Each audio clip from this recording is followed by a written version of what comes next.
আপনারা জানেন যে লোক এই শব্দটির উচ্চারণ নিয়ে আমাদের কোনো সমস্যা নেই। আমরা যখন এককভাবে বা আলাদাভাবে উচ্চারণ করি, তখন তাকে লোক হিসেবে উচ্চারণ করি।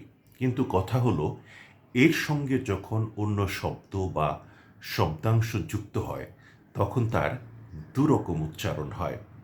কোনো কোনো শব্দে দেখা যায় যে লোক অক্ষুণ্ণ থাকে, আবার অনেক শব্দ আছে যেগুলোতে লোক লোকও হয়ে যায়।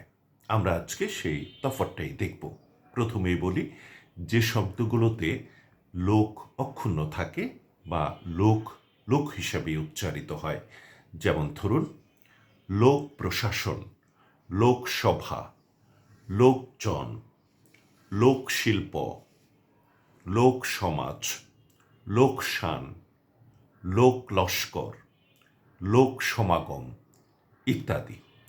এবারে চলুন দেখা যাক কোন কোন শব্দে লোক হয়ে যায়। এমন কিছু শব্দ আমি এখানে উল্লেখ করছি, আপনারা লক্ষ্য করুন।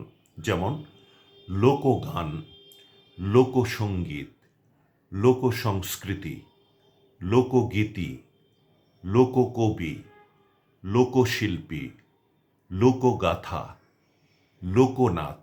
এটা অবশ্য লোকনাথও হয়, দুরকম উচ্চারণই হয়।